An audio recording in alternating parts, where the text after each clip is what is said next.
ছাদ বাগানে খুব মিষ্টি জাতের কিছু আম গাছ লাগাবেন বলে ভাবছেন। আর খুব মিষ্টি আম মানেই আমাদের ইন্ডিয়ান যে সেরা সেরা আমগুলো রয়েছে সেগুলোর কথা সবার প্রথমে মনে পড়বে। হিমসাগর, ল্যাংড়া, চৌসা, দশেরি। বাংলাদেশেও কয়েকটা আম রয়েছে যেমন হাড়িভাঙা, গৌরমতি। এগুলো ভীষণ মিষ্টি আম। নবাবী আমের মধ্যেও খুব ভালো ভালো আম রয়েছে, রানী পাসান থেকে শুরু করে বিরা, বাতাসা, মিষ্টি দানা। এই আমগুলো ভীষণ মিষ্টি, কিন্তু সমস্যা এই আমগুলো ছাদ বাগানে খুব ভালো হবে না, কারণ ভিগোরাস গ্রোথ প্রচুর বাড়ে, লম্বা হয়। সেই কারণে ছাদে এই আমগুলো খুব ভালো হবে না। তাহলে উপায় আমাদের খুঁজতে হবে ছাদে করার জন্য মিষ্টি আম, সাথে ডুয়াপ নেচারের। তাহলে কি ইন্ডিয়ান হাইব্রিডগুলো করা যাবে? নতুন আমের মধ্যে পুষার নতুন রিলিজ করা আমগুলো যেমন রয়েছে, লালিমা থেকে শুরু করে শ্রেষ্ঠা, মনোহরি এবং অর্ক, নীলাচল কেশরী, এই ধরনের আমগুলো কি করা যায়? এই নতুন হাইব্রিড আমগুলো বিজ্ঞানীরা বিদেশের মার্কেটে যাতে এক্সপোর্ট করা যায় সেই জন্য ফ্লেভার খুব সুন্দর রেখে মাঝারি মিষ্টতার এই আমগুলো, এইগুলো কিন্তু কড়া মিষ্টি স্বাদের আম নয়। তাহলে উপায় কি? চলুন আজকের প্রতিবেদনে আমরা আলোচনা করব ছাদ বাগানে করা যাবে কড়া মিষ্টি স্বাদের কিছু আম নিয়ে। চলুন আজকের প্রতিবেদন শুরু করা যাক। আমি সুদীপ্ত, আপনারা দেখছেন রংধনু গার্ডেন। চলুন আজকের ভিডিও শুরু করা যাক।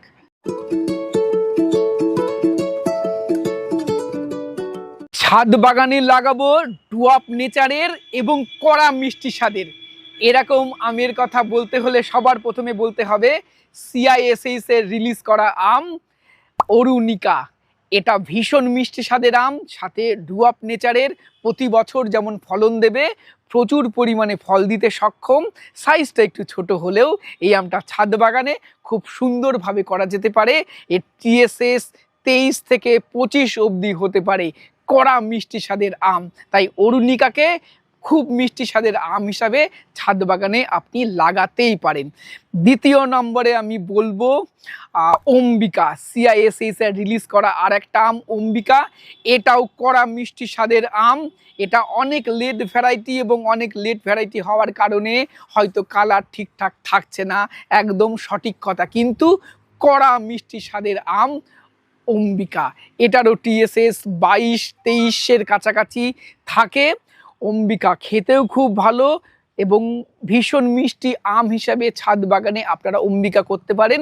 এটাও ডুয়াপ নেচারের একটি আমের জাত, ছাদ বাগানে অম্বিকা করতে পারেন। তৃতীয় আমটির কথা বলবো আমাদের একটি পুষা ইনস্টিটিউটের রিলিজ করা একটি আম, সেটা আম্রপালি। এবং আমি মনে করি পুষা ইনস্টিটিউট যত আম রিলিজ করেছে, শুধুমাত্র স্বাদের দিক থেকে যদি বিচার করেন, মিষ্টতার দিক থেকে বিচার করেন, আম্রপালির উপরে কোনো আম নেই।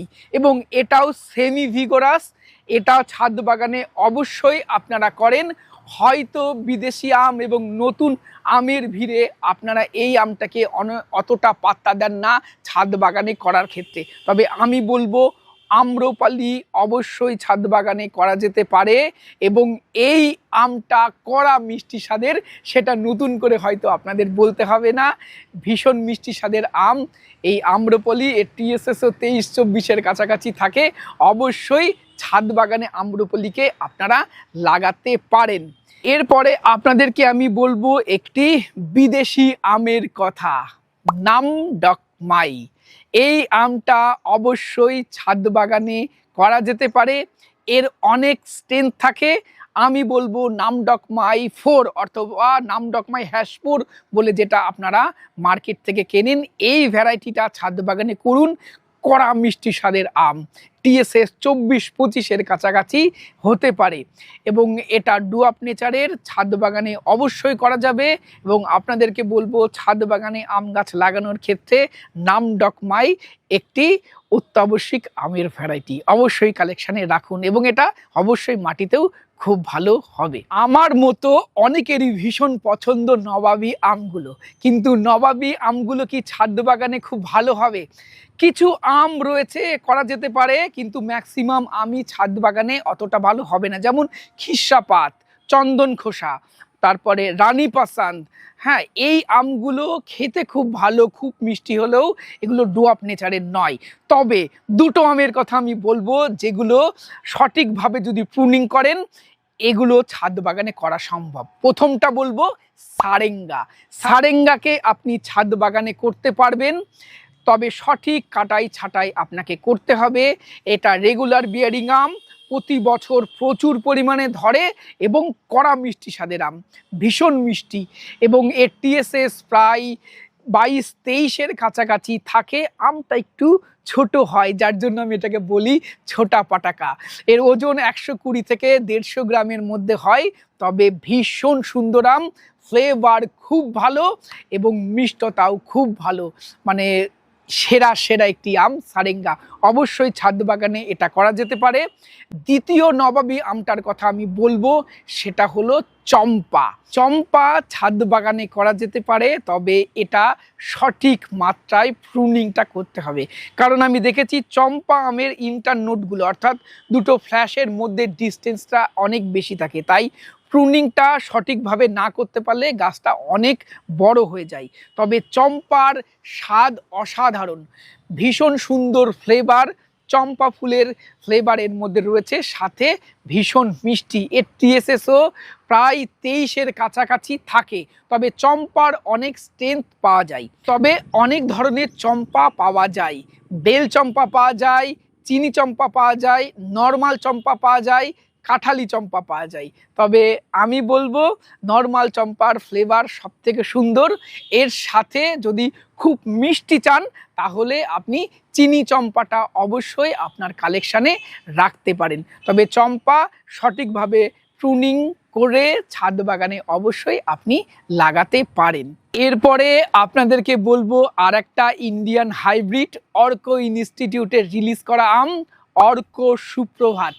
এই আমটা ছাদ বাগানে করতে পারেন। এটা ডুয়াপ নেচারের, সাথে ফলন প্রচুর, গুচ্ছ আকারে এটা ফলন দেয় এবং এটাও ভীষণ মিষ্টি স্বাদের আম।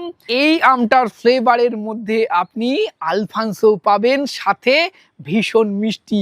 এর টিএসএস 23 থেকে 24-এর কাছাকাছি থাকে।